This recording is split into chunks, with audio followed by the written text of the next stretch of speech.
नरेंद्र मोदी सरकार जम्मू कश्मीर में जारी हिंसा को शांत करने में लगी हुई है और हर मंच से कश्मीर के युवाओं से शांति बहाली की अपील कर रही है। मोदी और मोदी के मंत्री भी कश्मीर समस्या को लेकर लगातार बात कर रहे हैं। प्रधानमंत्री नरेंद्र मोदी ने कश्मीर में मौजूदा स्थिति को लेकर आज गहरी पीड़ा जताई और संविधान के दायरे में स्थायी समाधान निकालने के लिए वार्ता करने की आवश्यकता पर बल दिया। उन्होंने जम्मू कश्मीर के विपक्षी नेताओं के एक शिष्टमंडल से बात कही। उन्होंने कहा, हाल की गड़बड़ी में जान गंवाने वाले हमारे ही अंग हैं और हमारे युवाओं, सुरक्षा बलों या पुलिस, भले ही किसी की जान जाए, ये हमारे लिए परेशान करने वाली बात है। प्रधानमंत्री ने कहा, उनकी सरकार जम्मू कश्मीर राज्य के साथ है। उन्होंने सुझाव दिया कि सभी राजनीतिक दलों को जनता में संपर्क साधना चाहिए और इस बात से अवगत कराना चाहिए। पूर्व मुख्यमंत्री उमर अब्दुल्ला के नेतृत्व में शिष्टमंडल से मुलाकात में प्रधानमंत्री ने राज्य की स्थिति पर गहरी चिंता और पीड़ा जताई और घाटी में सामान्य स्थिति कायम किए जाने की अपील की। घाटी में पिछले 44 दिनों से अशांति कायम है। कश्मीर हिंसा पर बोलते हुए मोदी ने कहा, गड़बड़ी में जान गंवाने वाले हमारे ही अंग हैं। प्रधानमंत्री नरेंद्र मोदी ने कश्मीर में मौजूदा स्थिति को लेकर गहरी पीड़ा जताई और संविधान के दायरे में स्थायी समाधान निकालने के लिए वार्ता करने की आवश्यकता पर बल दिया। हमें संविधान के दायरे में समस्या का एक स्थायी और टिकाऊ समाधान निकालने की आवश्यकता है। इससे पहले नेशनल कॉन्फ्रेंस नेता उमर अब्दुल्ला के नेतृत्व में एक शिष्टमंडल प्रधानमंत्री से मिला और उसने घाटी में वर्तमान संकट के समाधान के लिए एक राजनीतिक दृष्टिकोण अपनाए जाने और पहले की गलतियों की पुनरावृत्ति नहीं होने देने को कहा।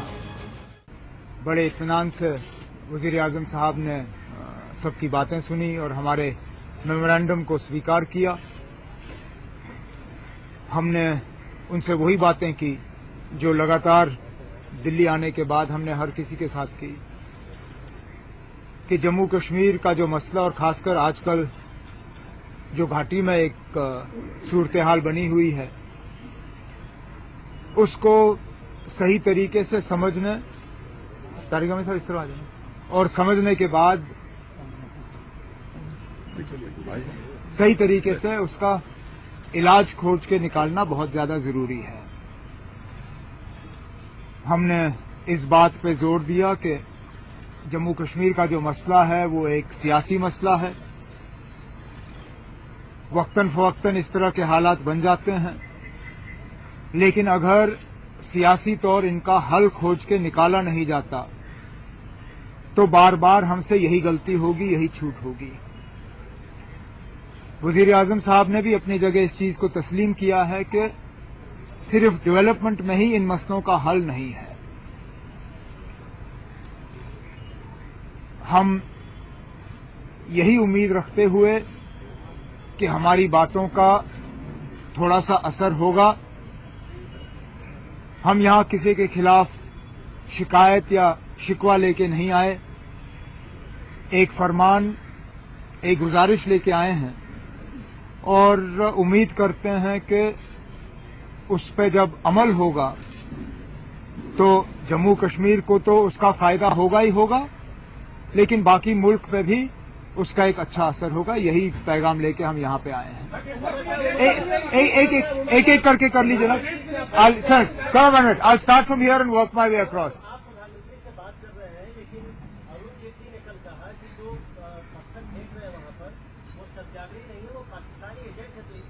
अब हमने वजीर आजम से बात की, वजीर आजम ने इस तरह की कोई बात की नहीं।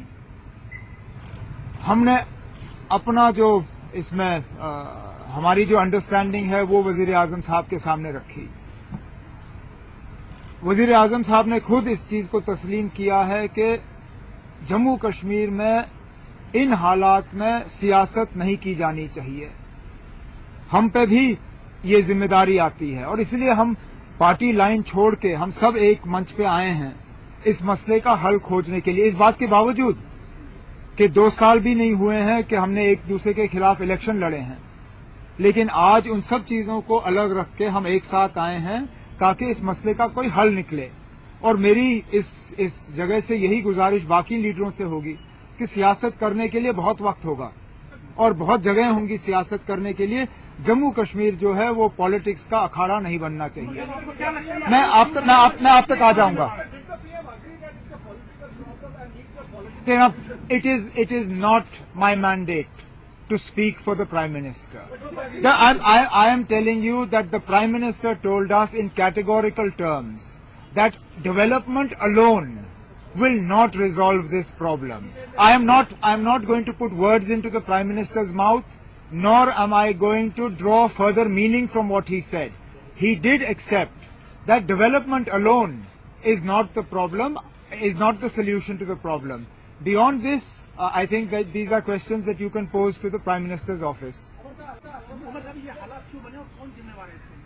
ना ये ब्लेम गेम का वक्त नहीं है. हमारे लिए बहुत आसान होगा किसी को इसके लिए कसूरवार ठहराना. लेकिन पाकिस्तान जिम्मेवार है इसके लिए. मैं इस चीज में भी नहीं पड़ूंगा आज. मैंने बहुत इस पे बात की हुई है. ये लगातार सवाल उठता है. ये हालात अगर बने तो हमें कुछ हद तक इसमें अपनी गलतियों को तस्लीम करना होगा. मैं जब 2010 में अपनी गलतियों को तस्लीम कर कश्मीर में हिजबुल मुजाहिदीन के कमांडर बुरहान वानी के 8 जुलाई को मारे जाने के बाद से अशांति कायम है